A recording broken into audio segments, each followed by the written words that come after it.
PlayStation has unveiled their plans to change and revamp their PlayStation Plus subscription service. What do we think about these price changes and these separate tiers? Let's talk about it.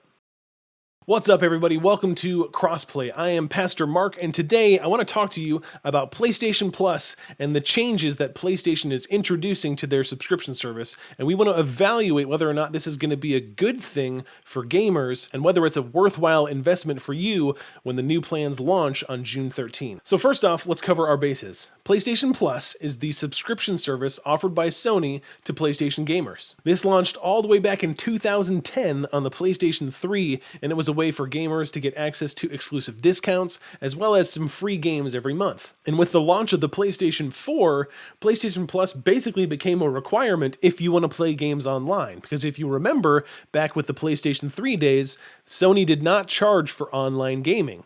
And that didn't really go well for them. And so with PlayStation 4, it became a requirement that if you want to play any games online, you have to have PlayStation Plus. And now PlayStation has announced their plans to basically combine PlayStation Plus with PlayStation Now.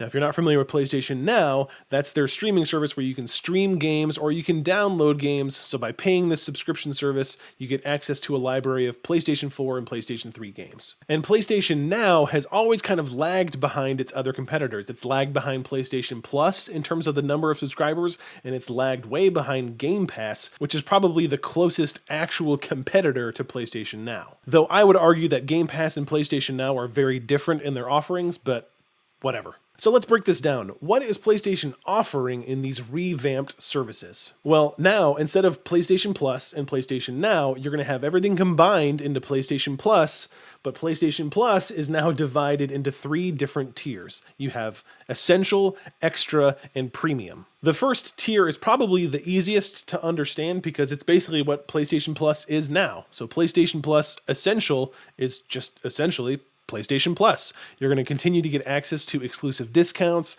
to those free games every month, and you'll continue to get access to multiplayer gaming online, cloud saves, and things like that. So it's pretty simple, and the cost for this tier is staying the same. It's going to be $10 a month or $60 a year. The next tier, PlayStation Plus Extra, I can't with these names. These names are so...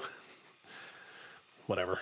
The next tier, PlayStation Plus Extra, is basically combining PlayStation Plus and some or most of PlayStation Now. So you'll get all of the previously mentioned perks in PlayStation Plus Essential, like the free games, multiplayer gaming, exclusive discounts, all that stuff. And then you'll also get access to a library of almost 400 PlayStation 4 and PlayStation 5 games. And those games can be streamed or downloaded. Now, I said earlier that this is basically mashing together PS Plus and PS Now, but that's not entirely true because PlayStation Now does not include PlayStation 5 games. So this is actually a new thing for this library to include PlayStation 4 and PlayStation 5 games. If you look at PlayStation Now, notably, PS5 games are absent from that list. So this is actually kind of an expanded version of PlayStation Now in some ways, and it's restricted in others, and we'll get to that later.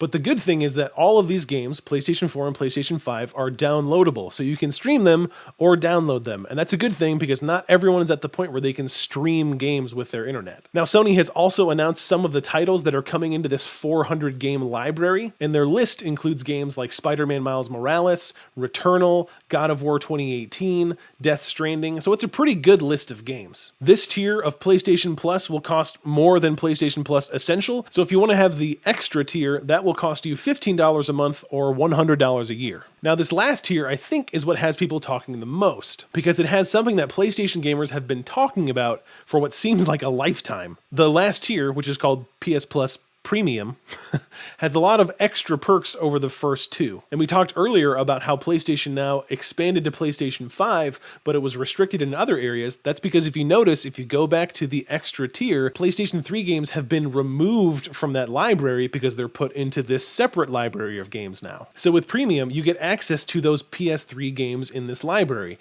And you also get access to more backwards compatibility titles from PlayStation 1, PlayStation 2, PlayStation 3, which we already mentioned, and PlayStation Portable. So if you're wanting any form of backwards compatibility beyond the PlayStation 4, you're going to have to pay for this higher tier. But for me, backwards compatibility is not the most intriguing part of PlayStation Plus Premium. For me, it's the game trials. If you pay for PlayStation Plus Premium, you will get access to game trials for newer titles. And so that means before you drop $70 on a new game, you can play it for up to 2 hours, you can earn trophies, and you can carry over your save data if you choose to buy that game. Now, I'm personally very excited about what could be here in this option because I can't tell you how many times I've bought a game on the PlayStation Store only to be disappointed because it wasn't really what I was expecting, or I just wasn't really feeling the game, and there's no refunds on the PlayStation Store. I mean, the only game I've ever gotten a refund for on the PlayStation Store was Cyberpunk 2077, and that was a very,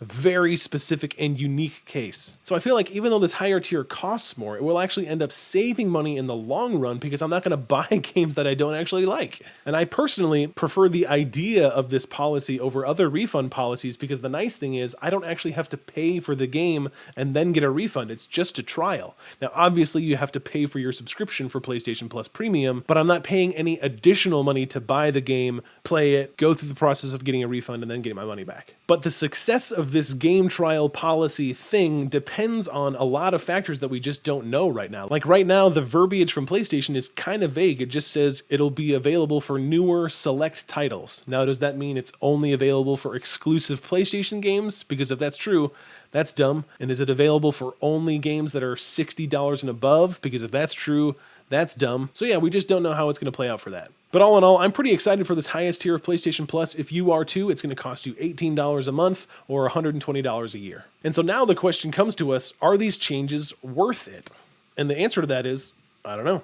Because it depends. There's a lot of things we just don't know. We don't know all of the games that are included in that 400 game library. I mean, the ones that we do know are good, but the rest of them could be garbage. We don't know how the backwards compatibility games actually work. We've never seen Sony do something like that before other than random ports of games. And we don't know how the game trials work. And I've been a PlayStation gamer long enough to know that when things like this roll out, I can just kind of naturally expect Sony to mess up, to slip up, to have some bumps along the way. So I'm just trying to temper expectations for now that this is really exciting, but there's a lot that we don't know. But hey, what are your thoughts on this? Are you excited about what PlayStation is doing with PlayStation Plus, or have you already committed to one of these higher tiers, or are you kind of in the wait and see approach where you're going to wait a few weeks or a few months and see how things roll out, and then you'll give Sony a chance on that? Let me know your thoughts. And hey, I want you to know that if you've watched this far in the video, that I'm praying for you. I prayed for you as I made this video. I'm praying for those that are watching this video.